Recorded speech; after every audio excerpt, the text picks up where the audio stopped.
sensation in webcomic world. Mr. Emerson sniffed again as he looked down at the worksheet full of questions that Mal had not answered. Oh no. Mallory Marsh hated letting anyone down, and everything about his face said she'd let him down. "Were my brainstorming prompts not useful to you?" he asked. "No, they're great," Mal said quickly. "Really useful." Mr. Emerson frowned, and Mal winced. His disappointment crawled over her skin like something alive, and she couldn't help squirming in her seat. The movement sent her sketchbook sliding off her lap. It hit the floor with a thump that rang in Mal's ears like a spaceship crash landing on a hostile planet. She froze, staring up at Mr. Emerson. His eyes narrowed behind his glasses. "Interesting," he said, stretching the word out long and slow like putty. "Not as interesting as these brainstorming questions," Mal said. "You really outdid yourself on those, Mr. E. Solid handout. Excellent teachering." Someone snort-laughed behind her, but Mal kept her gaze locked on her teacher.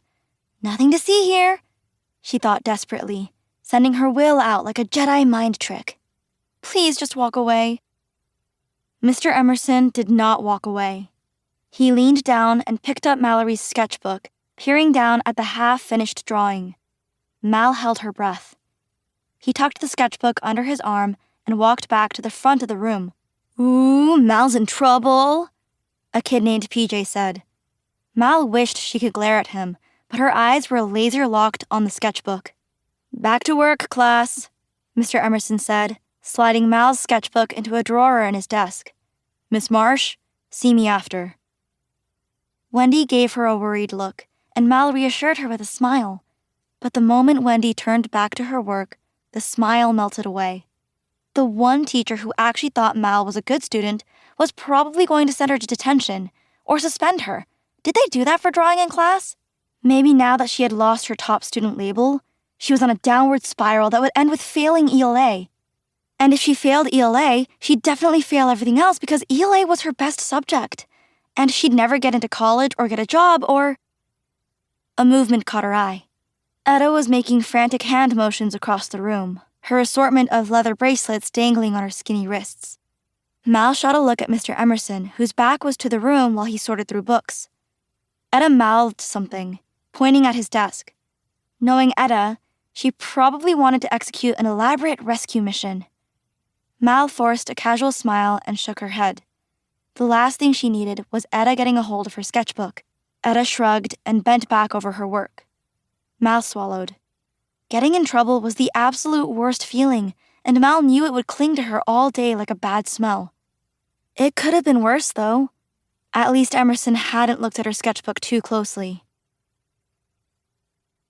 Mal watched Mr. Emerson's fingers flip the pages of her sketchbook one by one, his eyes following each page like he was scanning them into his memory. She thought she might be sick. "It's not that this isn't an interesting concept," Mr. Emerson said, examining a scene where Z uses her cyborg arm extension to save an alien cat. "It is creative." It took everything Mal had to keep from reaching out a hand to stop him from turning the page. She shot a quick glance around, relieved that none of the kids leaving the classroom were close to her teacher's desk. No one in real life had ever seen these sketches. "But it's really not a narrative, not in the sense we are looking for in this class," Mr. Emerson continued, squinting down at a sketch of Z's junkyard ship. Mal blinked. Not a narrative? Z had a tragic backstory and a noble mission and a character arc. There was a villain and everything. Mallory had 3,000 readers on Comic Koala for crying out loud. Not that her teacher could possibly know that. Her parents would ground her until the end of time if they ever found out she was posting her comics online. "No?" she asked. Her voice came out in a squeak. "Stop it," she told herself. "Don't argue with him." Mallory Marsh didn't argue with anyone, especially teachers. Mr. Emerson frowned. "My goal is to instruct you in writing, not comics. You have an excellent mind for story and a good grasp on narrative devices, but I'd like to see it implemented in an actual story." Mal's mouth dropped open. He didn't think she hadn't been doing her assignment. He thought this was her assignment, and he thought it was bad. Mal's insides flip-flopped. A tiny...